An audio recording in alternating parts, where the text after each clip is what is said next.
Buenas tardes, nosotros vamos a exponer el capítulo 7 y 8 del libro Idas y Venidas, Vueltas y Revueltas de Mauricio Archila. Capítulo 7 titula La construcción de identidades. La tesis del autor es que las identidades sociales no son naturales, sino que son construidas. El análisis se hará bajo el peso simbólico y cultural de la dinámica de los movimientos sociales. Para Mauricio Archila, los movimientos sociales son formas de asociación orgánica como individuos. Este término lo retoma de Durkheim, que explica dos formas de asociación. La primera es la mecánica, tiene que ver con los lazos de sangre y implica una semejanza entre los individuos, y la segunda es la orgánica, que es la organización o la asociación voluntaria que hacen los individuos, y esto implica la diferencia entre los otros. Las identidades sociales son identidades colectivas que tienen componentes ajenos y propios. Estas están basadas en las experiencias concretas y en las imágenes de los actores que circulan en la sociedad. Los movimientos sociales, dice Mauricio Archila, no sirven únicamente para conseguir reivindicaciones, sino que dan sentido de pertenencia en un contexto de fragmentación social. Los movimientos sociales son un conjunto de valores, y ese sentido de pertenencia que estos dan otorgan una proyección para el futuro para cada individuo, sabiendo que estos movimientos sociales no son predeterminados, sino que son construcciones colectivas, son otra forma de comunidades imaginadas, dice el autor. Las tradiciones clasistas. Las identidades clasistas de la época se desarrollan con la consolidación del Estado-Nación en los años 30, más o menos en la época de López Pumarejo, y se identifican dos identidades clasistas de la época. La primera es las elitistas, que van acorde con el proyecto desarrollista, y las de izquierda, que quieren bajar el régimen. La identificación de clase. Empezamos con la clase obrera. La clase obrera no es homogénea y tiene una estratificación dentro de la misma. ¿Por qué? Porque no lo componen solamente los obreros de casco y overol, sino también los empleados y los trabajadores estatales y de servicios, como los maestros, los trabajadores de salud, los empleados de los servicios públicos y bancarios. Estos últimos son los que han tenido mayor protagonismo en la escena de protestas y huelgas, y le robaron el protagonismo a la clase obrera. Por eso no hubo una confrontación directa como lo hubiera querido la izquierda del país.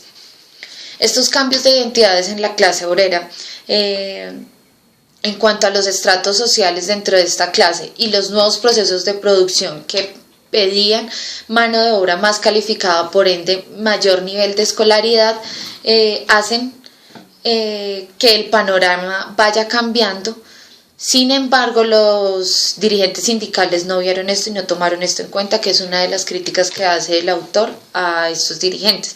Tampoco tuvieron en cuenta el papel de la mujer trabajadora, y seguía difundiéndose la imagen del obrero varón en todo el país. Sin embargo, la CTC, por ejemplo, en 1967 crea el Comité Nacional Femenino, adscrito a la Secretaría de Asuntos Femeninos de la Central. El primer encuentro de la mujer trabajadora se realiza en noviembre de 1987. El autor titula o denomina a los dirigentes sindicales como miopes, porque no vieron que esos cambios de género, escolaridad y generacional tenían que estar también dentro de las banderas y de las reivindicaciones que tenían como organización, y le dieron paso a un apetito burocrático y a un afán de lucro más que a estas reivindicaciones. Por eso se dieron fragmentaciones dentro del movimiento. Seguimos con el movimiento campesino. El movimiento campesino, con su asociación más importante, que es la ANUC, la Asociación Nacional de Usuarios Campesinos, compuesta no solamente por campesinos, entonces tampoco es un movimiento homogéneo, sino que está compuesta también por políticos tradicionales, terratenientes, jornaleros y minifundistas. El campesinado, dice el autor, que no se sabe en qué momento exactamente surge y en qué momento adquiere su identidad como tal. Por eso se ve como fragmentado durante el periodo estudiado, y se crean comités de colonos como el Sindicato de Pequeños Agricultores del Guaviare. En los años 80 los campesinos diversifican sus demandas y abandonan el énfasis exclusivo que tenían de la tierra y de las condiciones de subsistencia.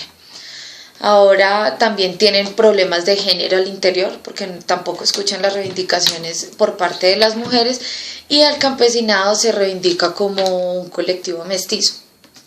Los movimientos cívicos. Los movimientos cívicos no luchan por capital trabajo, sino por el consumo y la distribución. Es una lucha que está presente tanto en las zonas urbanas como en lo rural. Y sus peticiones son concretas y abarcan diferentes capas sociales. El estudiantado. Los estudiantes hacen parte de la pequeña burguesía con afán de rebeldía, decía Jaime Caicedo. Hacen parte de la clase media. En los años 70 se fundían entre los sectores subalternos, entre otros sectores subalternos, intentaron ser como los voceros de estos sectores subalternos sin que estos quisieran. El estudiante cambió del bien vestido al desaliñado y barbado, de los masivos desfiles en las ciudades a los descontrolados tropeles en la universidad y a sus alrededores. Se radicalizaron en la izquierda porque ellos sentían que había una exclusión de los jóvenes en la política. Antes los jóvenes estaban adscritos a los partidos tradicionales, ahora son rebeldes y quieren salirse de ese ser burocrático, y con estas acciones lo que recibieron como respuesta del Estado fue más represión, masacres, asesinatos masivos, desapariciones, ingresos a la universidad. Continuamos con las irrupciones de nuevas identidades. En estas están las etnias, el género, los ambientalistas y los culturales. Ellos reivindican unas mejores condiciones de subsistencia. En lo étnico se hace una distinción social porque el patrón de dominación que ejerce sobre las identidades. Entonces antes tenemos una historia marcada en identidades negativas y positivas. Las negativas son las que denominan al negro, al indio, al mestizo, mientras que las positivas eran los europeos y los blancos criollos.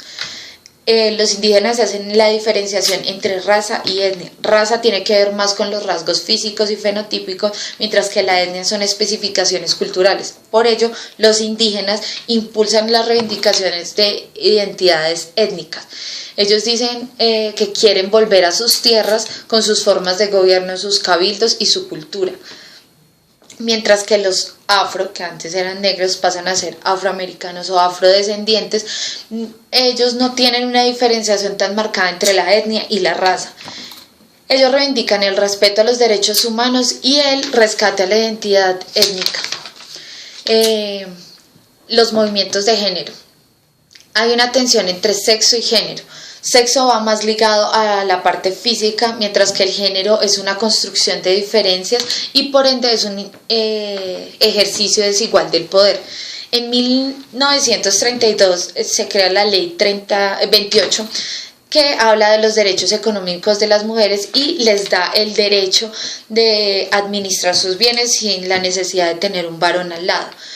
El trabajo sigue masculinizado, la educación empiezan a tildar las carreras profesionales como carreras femeninas o carreras solo para varones, y en lo político se consigue el voto femenino con el plebiscito de 1957. En los años 70 siguen las reivindicaciones por el derecho al trabajo, la igualdad de salario, el acceso a la salud, a la educación y los derechos sexuales y reproductivos, que eso hacen parte de la identidad de género. Pocas mujeres, en estas reivindicaciones de género se ven pocas mujeres de sectores bajos. ¿Por qué? Porque los sectores medios luchaban por su exclusión y los populares por una inclusión para sobrevivir, mientras que estos grupos estaban liderados por las clases medias. El feminismo se divide pues entre las sexistas que ven al hombre como el enemigo principal, entre las socialistas que luchan por el socialismo, entre las reformistas que quieren una reforma a través de la lucha parlamentaria, las partidistas que luchan al lado de los hombres en los partidos de izquierda por la libertad. Existe una gran tensión en la época entre las feministas y las obreristas y entre el género y la etnia, debido a que a algunas mujeres les daba vergüenza su etnia. No se registran en la época, dice el autor, que el sector homosexual haya participado en huelgas, pero sí se conoce colectivos universitarios que son los que reivindican que es necesario una ruptura de la cultura patriarcal y con la homofobia nacional que imperante, pues. Vamos con los movimientos ambientales. Estos al principio se diferenciaban de los sectores que protestaban por los malos olores en los mataderos, en los basureros, que eran más los movimientos cívicos que reivindicaban este tipo de cosas, pero empezaron a incursionar en la protesta contra la contaminación industrial en el aire, en los ríos, en el mar y la destrucción de bosques. En 1979 se hace la primera movilización contra el proyecto modernizador de Salamanca en Magdalena. Se empiezan a crear grupos ecológicos en el Valle, en el Tolima, en Pereira, y se conforma el Consejo Ecológico de la Región Centro-Occidental, el CERCO. Se pasa una propuesta que es una lista ambientalista para la Asamblea Constituyente en 1991 y obtiene 8.007 votos. El ambientalismo empieza a atravesar todas las identidades, tanto clase, género como etnia, y los movimientos sociales empiezan a ambientalizarse. La parte cultural. En 1958 se crea FECODE, y en los años 60 y 70 el magisterio empieza a protestar por la calidad de la pedagogía y el papel del maestro, y existe una tensión entre FECODE y el movimiento pedagógico. FECODE porque tiene un discurso sindical, mientras que el movimiento pedagógico aboga más por procesos culturales. Para ellos el maestro debe ser, aparte de ser un trabajador asalariado, es un agente de cultura y es un ciudadano que debe intervenir en los debates públicos. En esos momentos también otro grupo cultural son las CEPS, las comunidades eclesiales de base, lideradas por las iglesias cristianas, y se crea un grupo como Golconda en los años 60. Estos son grupos urbanos con participaciones rurales de mujeres, de hombres, del sector estudiantil y de amas de casa. Esta intervención que quieren hacer las CEPS en la sociedad es más abogando por la parte social que haciendo política. También se encuentran los movimientos de derechos humanos y de paz que quieren unas reivindicaciones diferentes de los otros sectores y no se constituyen como un movimiento social como tal.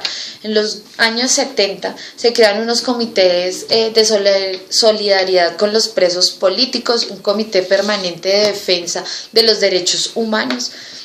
Y en los 80 se empiezan a crear organizaciones no gubernamentales en pro de los derechos humanos.